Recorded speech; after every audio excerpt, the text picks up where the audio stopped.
Good afternoon, everyone.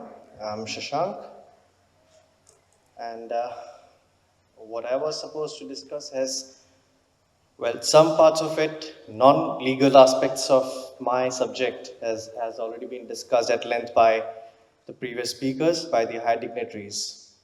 Nonetheless, that was just to indicate that I will be skipping some of my slides because I made it so huge, considering all the aspects. Nonetheless, sorry. So I will be discussing the legal dimensions, legal issues that may arise in any dealing between the two countries. Well, as the basic, the slide that I had the presentation that I had prepared is more on these four lines. One, the bilateral context.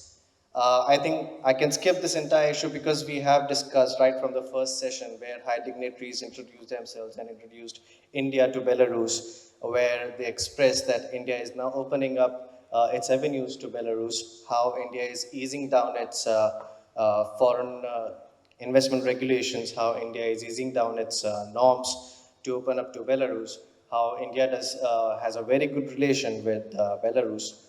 So that's one aspect that was to set up the tone as to how the contracts or the contractual relationships between the parties would take place. Second aspect is contracting across two legal systems. In this sector, I would be discussing what are the key terms or how should the contract be prepared between the two entities of the two states. Governing law and dispute. Well, nobody really wants to discuss while commencing the business, but this is one most important aspect that every businessman should look into in case any issues arise between the parties. Therefore, I will be discussing this issue. Third, authentication, banking, and risk. In this, one aspect has already been discussed by our guest from Belarus, from Belarus Bank, regarding the payment settlements and insurance. I would then be discussing about authentication. The bilateral context, I think we can go ahead with this. We've already had so much of introduction about the two issues.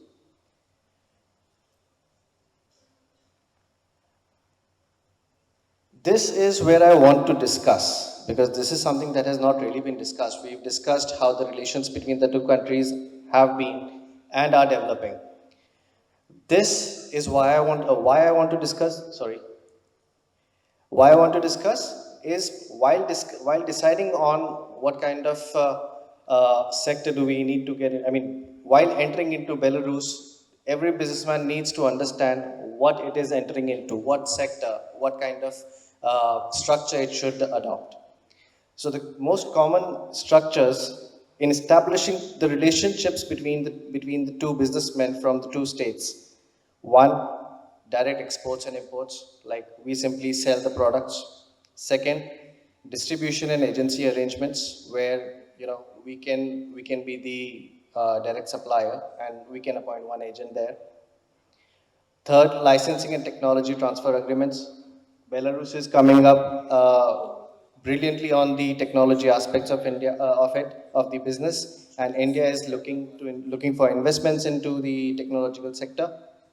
Third is joint ventures and strategic alliances. Fourth is representative offices and branch offices. And fifth is wholly owned subsidiaries, or rather subsidiaries, where we would be looking to invest in the equity participation in the functioning of the state company. Now, while deciding on these issues, what are the key considerations that we must have? What are the ownership restrictions? For example, in India, RBI controls all the foreign investments. Now, RBI says that if in case you want to, and I'm generally saying this, not specific to Belarus, if RBI says if some money is coming into the country, then there are certain restrictions for it, which we call them foreign direct investment restrictions. Similar restrictions are there in Belarus. So while deciding on what kind of entry we want, in the other country, in the contracting party, then we need to understand what are the ownership restrictions, liability exposure, what kind of liability will I be getting into, corporate governance requirements. In India, we have every company needs to have at least two directors, at least three directors, a certain number of shareholders, so that it does not go to the larger segment as a public company, or certain requirements, certain thresholds in order to retain a private company, right? Legal local content obligations, local licensing requirements, and repatriation of profits. Like I was reading, Belarus has strict repatriation policy that whatever export proceeds are lying outside Belarus, they must be brought inside. Similar restrictions are there in India, imposed by the RBI. So therefore, before getting into any of these sectors, the agriculture, the technology, we need to understand, we need to have the proper idea of, and we need to really be considerate of all these aspects and what kind of structure should we get into. Now, contracting across two legal systems, these are the basic principles that every businessman must have in mind. One, compliance. That is the most essential aspect of any dealing.